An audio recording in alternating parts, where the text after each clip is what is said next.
الله الرحمن الرحیم ما یلفظ من قول الا لديه رقیب عتید. عزتمن مسلمانان، سوشل میډیا څه شی دی او د سوشل میډیا استعمال څنګه پکار دی او بیا په سوشل میډیا کې د علماء کرامو څه ضرورت دی.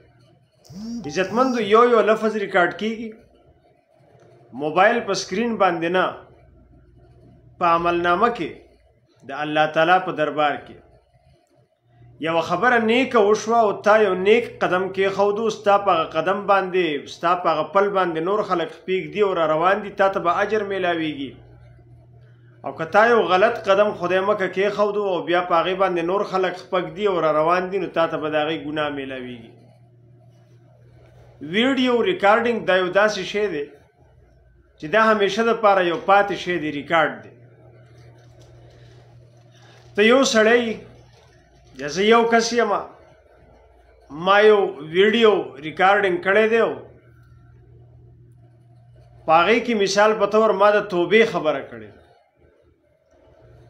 اوس 10,000 کسانو دا ویډیو کتلې ده او په 10,000 کسانو کې صرف یو سړی دی چې هغه زما د ویډیو د خبرو په وجه توبه وویسته، نو د هغه د توبې په ویستو کې به الله پاک ماله انشاءالله پوره اجر او ثواب راکړي.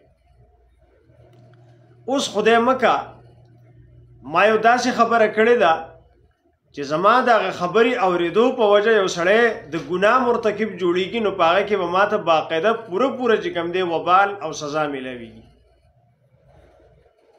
عزتمندو دا یو شاته پاتې عمل دی، په دې باندې شاته نور خلک بیا عمل کوي او زمونږ خبره ډېر په اسانۍ باندې د خلکو غوږونو ته رسیدی شي، د خلکو دل و دماغ ته رسیدی شي. نو چې مونږ یو غلطه خبره کوو، غلط کار کوو، فحاشي او اوریاني پیلاو او د ګناه مرتکب جوړیږو، د الله تعالی په دربار کې د جرایمو ارتکاب کوو، نو د هغې نه غوره خبره دا ده چې مونږ یو نیکه خبره وکړو. زمونږ په خبره باندې یو سړی د نیکۍ طرف ته راشي او مونږ رښتیا ووایو، د رښتونو ملګرتیا وکړو. یا ایها الذین آمنوا اتقوا الله وکونوا مع الصادقین. الله پاک فرمایي د رښتونو خلکو مرسته وکړئ، ملګرتیا وکړئ. باید چې یو سړی هغه په سوشل میډیا ځان بربنډي او په هغې باندې پیسې ګټي چې زما فینس سیوا شي، زما فالوورز زیات شي. نو د دې نه ښه خبره دا نه ده چې دی خلک د توبې طرف ته راوبلي. اکثر خلک وایي یاره علما په سوشل میډیا باندې څه کوي. عزتمندو په کم میدان کې چې عالم نه وي هلته کې د حلال او د حرام تمیز نه کیږي. په کم میدان کې چې عالم دین نه وي هلته کې د ښه او د بد تمیز نه کیږي. بخارا او سمرقند په یوه زمانه کې دا د علم مراکزو، بیا یو وخت داسې راغی چې په بخارا او په سمرقند کې اکثر خلک مرتد شول، کافر شول. بیا په نږدې زمانه کې د تبلیغ د برکته الله تبارک وتعالی په بخارا او په سمرقند کې دوباره د دین رڼا خوره کړله. نو بیا چې کم مشران، کم مبلغین، کم علماء کرام په بخارا او سمرقند ته تلل، نو هلته به د خلکو نه تپوس کو چې جی دا خو پخوا د علم مراکزو، نو ستاسو دا بخارا او سمرقند ولې دا خلک کافر شول، مرتد شول، د دین نه ناخبره پاتې شول؟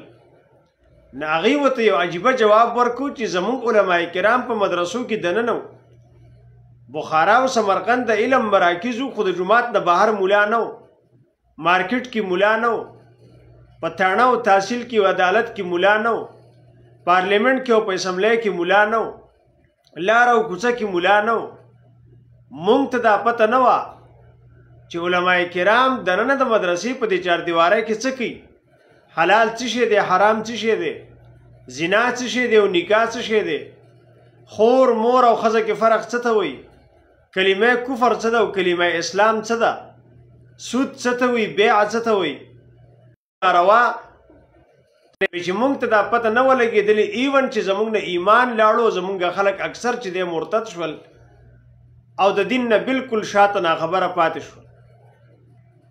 عزتمندو مارکیټ کې چې کله عالم نه خلک به سود کوي، جواری به کوي، دروغ به وایي، سټې بازی به کوي، دوکه به کوي، غش به کوي، چیټینګ به کوي، ذخیره اندوزي به کوي، ناجایز منافع به حاصلوي او هغه طریقې د اخیستلو خرڅولو به اختیاري چې هغه حرام دي ناجایز دي.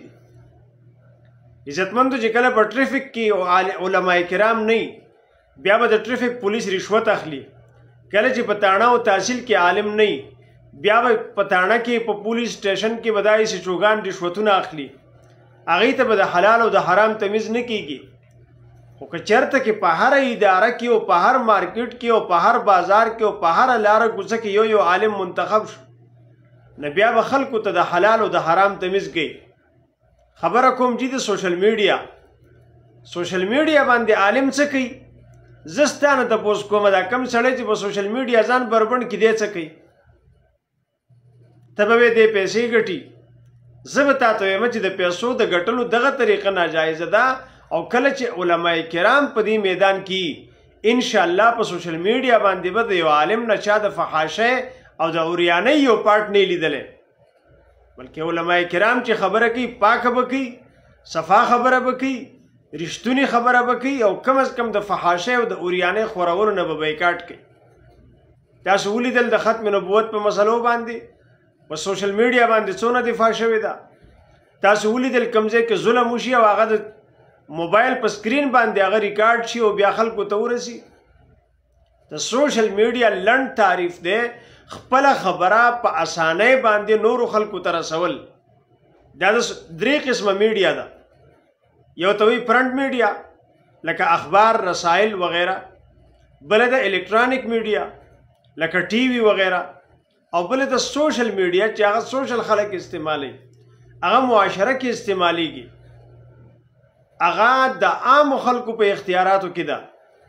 نو که زمونږ فرنټ میډیا ته او الکترونیک میډیا ته لاس نه رسي، په هغې زمونږ وس نه رسي، نو کم از کم په سوشل میډیا دا زمونږ په خپل لاس کې ده.